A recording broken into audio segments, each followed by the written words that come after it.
Hey, it's Dr. Joe. Today we're going to talk about the brachioradialis muscle. It's a small muscle, but it gives a lot of people a lot of problems at the gym.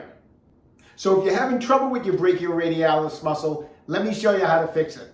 So the brachioradialis muscle runs from the bottom of the forearm. It doesn't cross the wrist joint. It comes up the forearm and then it crosses the elbow joint and is attached between the bicep and the tricep. When the forearm is in a neutral position like this, it's a primary flexor of the elbow. That's why it's called a hammering muscle. It's the motion you would do if you were hammering in a nail.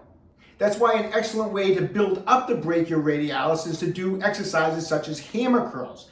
However, in the gym, the brachioradialis a lot of times gets injured because it gets overloaded. We use this muscle when we're doing exercises such as like heavy back work, heavy rows, maybe heavy weighted pull-ups. Anything we are overloading this small muscle. It's not meant to be overloaded like that, and a lot of times it ends up getting injured. We have micro trauma to the tissue. It builds up fascial adhesion over time, or what we call scar tissue, and it creates tightness and eventually leads to inflammation and pain. It mimics a lot of times a tennis elbow because a tennis elbow pain is on the outside of the elbow, and this brachioradialis is in the same general area.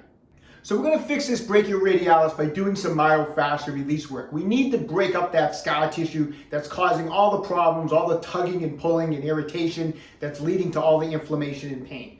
So before we get into the intense myofascial release work, we want to just warm up the tissue and get the blood flowing. You do this in a couple different ways. You can take something like a handheld massager. This is one of my favorites. I use this all the time, but I love this for elbows because one ball can go above the elbow joint and one below. And if you're doing the brachioradialis, this is absolutely perfect. So go in this direction. The muscle fibers are going this way. We're going to go cross friction and spend a couple minutes going over the brachioradialis to generate blood flow. You can also break out your massage gun, another great way to just get in here and go over the muscle for a couple of minutes and get that blood going to warm it up. So now we can move on to step 2.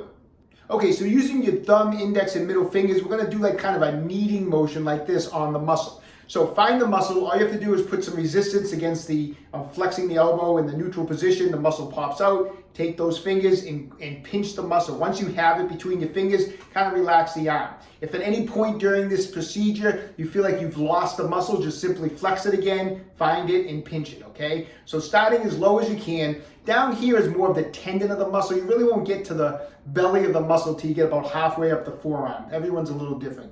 So pinch the muscle, relax the arm, and then I want you to knead the muscle between those fingers for about 30 seconds. After 30 seconds, move it up about an inch and go another 30 seconds and continue to go up in 1-inch increments and go 30 seconds. Eventually you're going to get above the elbow joint.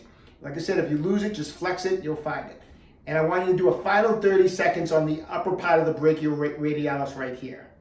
Okay, after you've done all that soft tissue work, get back above the elbow, flex the arm, find that brachioradialis. It's in between the bicep and the tricep. Like I said, it's pretty easy to find in there. And I want you to pinch and hold it.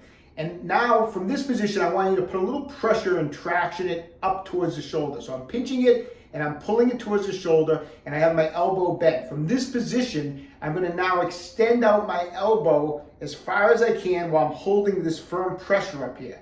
And I'm going to do that 8 to 10 times. So I'm basically doing what we call a pin and stretch technique. I have the tissue trapped in a shortened position. I'm extending out the muscle. It's elongating the muscle fibers, which is going to help pull apart and break up any adhesion in there. So after you do that 8 to 10 times, shake it out a little bit, maybe go over it with the roller or the massage gun again, and then get back here, again, bend the elbow, pinch, pull, and then 8 to 10 extensions. It's going to feel absolutely awesome.